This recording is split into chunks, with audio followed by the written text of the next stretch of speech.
Welcome to the greenhouse. My name is Sarah. I'm your growth guide for today. And Virgo, happy birthday season. Happy eclipse season. Thank you for all the energy you're contributing to the collective at this time.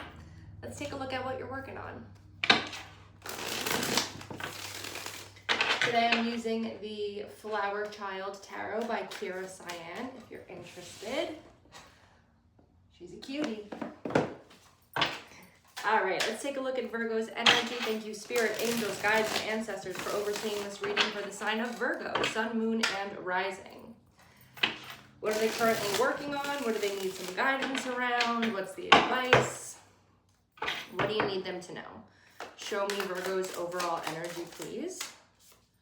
We are coming up the Knight of Swords. I love this.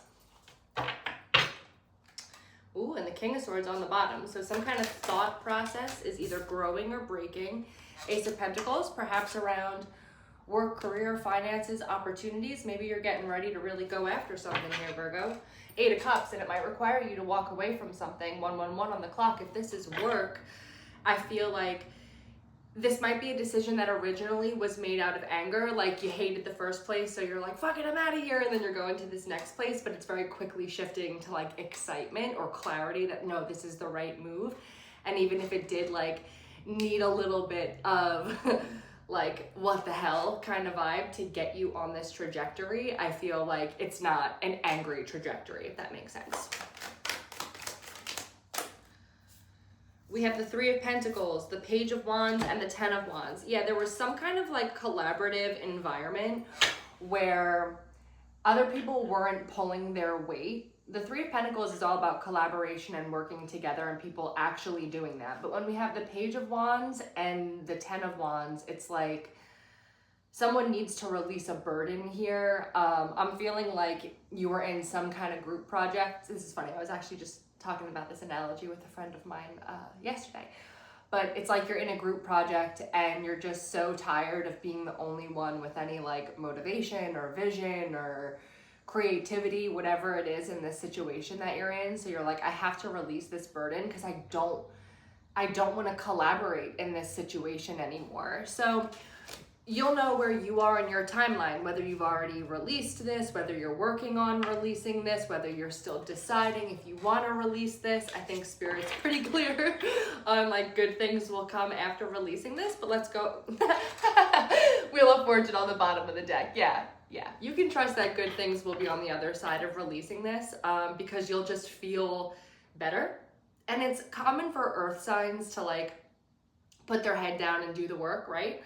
But in this particular instance, it's like you putting your head down is lowering your energy. It's draining you. It's not allowing your light to shine. And so you're like, okay, it's not like I just have to work hard and everyone has to work hard and that's just life. It's like I'm having to work so, not hard, but heavy. I'm having to work so burdened, and that weight is preventing me from feeling any kind of satisfaction. You know, that's so funny. While I was shuffling your cards before, I heard I can't get no satisfaction, but it was the Britney Spears cover of it, not the Stones. So that's interesting. Is she a Virgo? I don't think so. Anyway, moving along. What's Spirit's advice for Virgo?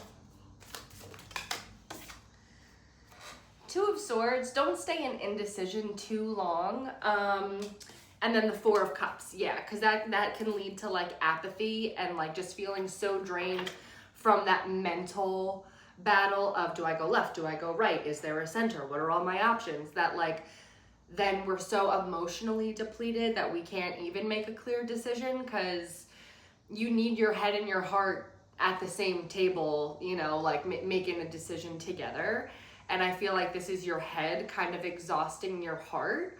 And your heart, I feel like, is a little peeved at this time because I think it wants, like the devil, it wants to not feel, the word that's coming to mind is contained. Like it wants to not feel like, I don't know, I just feel someone like very claustrophobic. Like I'm getting the image of like a goldfish in a really tiny tank and it's making me emotional. I mean, I am a total baby when it comes to to animals and the like. So I don't know if that's just me or if it's that you feel like, how am I going to survive? How am I going to thrive? How am I going to grow in these conditions? Let's get a little more advice. I would like a little more advice, please. The Nine of Cups, be selfish with your energy, be self-serving at this time. The Nine of Cups is funny, and then we have the Tower on the bottom. It's like, protect your happiness. Protect what is yours. Like, maybe you were part of this group project, but if it was your vision and you invested the most time and you did all these things, and it's like, you know what? Even though a couple people worked on this, this is my baby, I'm taking it elsewhere.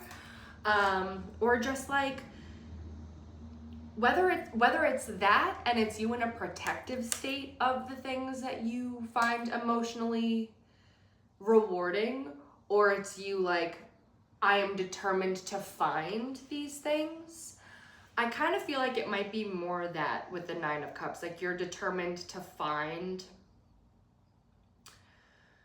your own individual happiness. You know, maybe you've done a lot, maybe a lot of what your day or your routine or what your energy involvement and investment looks like is work or is a family situation, and you're like, holy shit, you know, like, this one can go and do this activity, that one can go and do this activity. Everyone's got a little something for themselves, but where's my thing for myself? And I feel like you're waiting for someone to give you permission to have a thing for yourself. And Virgo, you're the only one that can give you that permission. And I know you guys get stuck in this virtuous path sometimes, where you feel like you have to sacrifice parts of yourself for the greater happiness, like, of your family unit, of like whatever, like I said, you know, like, all right, well, I don't mind working hard, so let me be the one to put in more work. You know what I mean? But if that keeps happening, that's gonna weigh you down. That's gonna make you feel, you know, not as accomplished and not as good as maybe you think when you have that intention first going into something. Because at the end of the day, it's just gonna build resentments that you don't feel like you're part of a team that can pull as much weight as you. And I'm here to tell you that there are people that exist that would put in as much effort, care, detail, etc. as you. You know what I mean? Like, so I feel like there's a little bit of, forgive me, but like a martyr complex and a savior complex with, I have to do this because I'm the one who can. Like, no. Just because you can doesn't mean you have to. And just because you're the only person in a room who can, you know, also doesn't mean that you have to be the one to hold that burden. You know, like, I do a lot of emotional work for people, and I'm a Capricorn, so this is like, you're in safe hands. We earth baby to earth baby. You know, I'm that kind of person, especially doing this energy work, where people will come up to me in the grocery store and kind of just like dump all their shit out.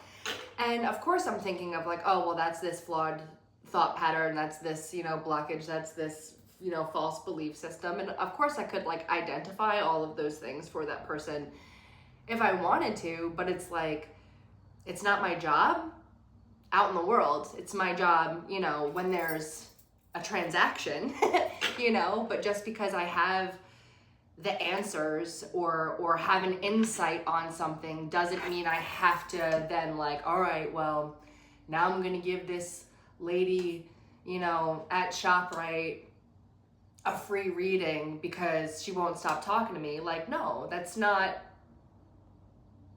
how do I want to say this? That's like not honoring your energy and your worth, but giving them a card and saying like, oh, I'm so sorry I'm going through all this, just so you know, this is, you know, what I do, if you would be interested in like discussing this in a more like formal setting. You know, can we get out of ice cream, please? Kind of deal. Like, that would make more sense. So I don't know, I feel like advocate for yourself and let people know like what the cost will be, what is necessary for you to receive to continue to give in this way that you have been giving. If you really feel like you have to stay, I think for the majority of you, this is like break free from some kind of situation that is lacking in collaboration and teamwork. Focus on what you yourself want. Like, what are the things that when you're 90 looking back, you're like, I'm so happy I went after that and I got that for myself. And don't stay so stuck in analysis that it becomes analysis paralysis, and then you're just so depleted that you make like any decision in order for there to be change.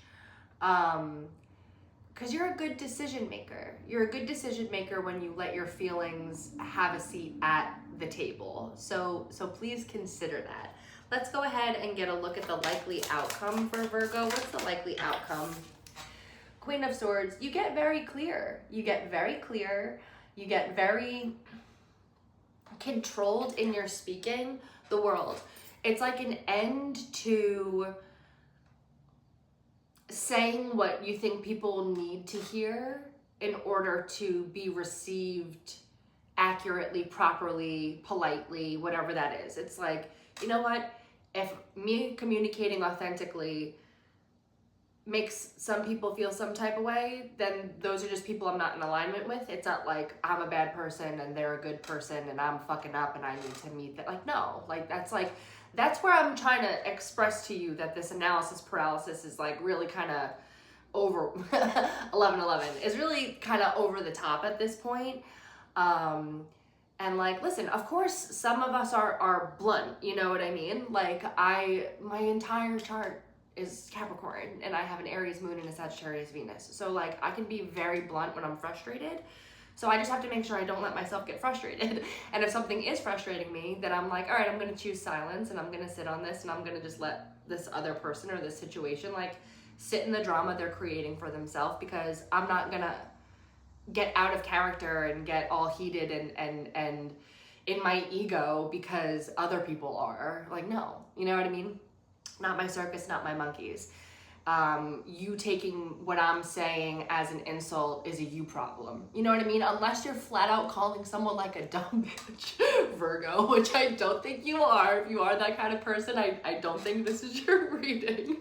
So I think you need to trust that, like, even if you were to be less censored in your speech communication, how you create these ideas, like if let's say you refurbish old furniture, right? Are you doing it, are you creating something that you yourself would want, or are you creating something that you know would sell? You know what I mean? And like, maybe approach it the way that actors do, where it's like, I'll do one movie for me and one movie for them, meaning like the critics and stuff like that. So I think there's something to be said around just doing what you know you like and what you know is true and authentic to you. And don't be afraid of whatever ends from those kinds of conversations and those shifts with the World card coming up. Because, you know, like the Ten of Swords is an ending that hurts and is bad, but the World is an ending that's like an achievement, a graduation. You made it to the end of the cycle. There's nothing left to learn here. Like, just move forward with clarity and this new way of communicating. And what's really awesome is under the World, we have the Page of Pentacles and then the Four of Wands. So whatever seeds come after this ending will be stable and flourish and make you feel like you're much more in alignment than where you're at right now. I just, honestly, Virgo, I feel like you know exactly what it is you need to do, but for some reason you're feeling like the bad guy for having to do that. So let me ask why Virgo feels like the bad guy. Two of Pentacles.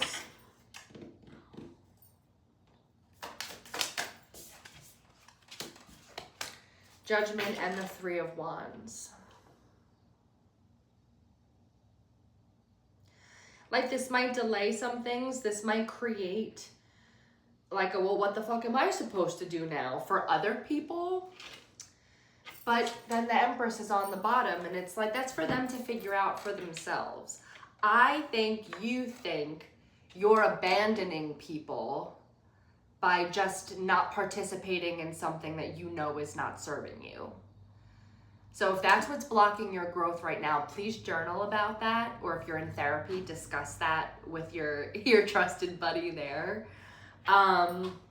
Because there's something with like the Two of Pentacles and Judgment is like, do I drop this bomb? Don't I drop this bomb? And then Three of Wands is like, well, now what? Now what's gonna come in? You know? So I just feel like there's a little bit of like, will I receive karma for ending this? What's gonna come in next? But You don't need to know those things right now. All you need to know is how you feel. Honor those feelings fully without pushing them down. No, I can keep being the person to give more. I can keep being the A+ student around D- students. You know what I mean? I can. You could, but at what cost? You know what I mean? So whatever this is in your life, I think you should feel proud of how much you've contributed and move on from that space instead of having a perceived punishment around abandoning something that you know isn't making you feel good. And I think you really, really wanted this thing to feel good. But eclipse season, baby, you see it for what it is, or maybe you just did see it for what it was, and you're realizing that you want more. Now we just have to get over that little bit of guilt for wanting more. All right, so I feel like, you know, we have the Pisces full moon eclipse, and then we have the second Virgo new moon, and that's also the eclipse.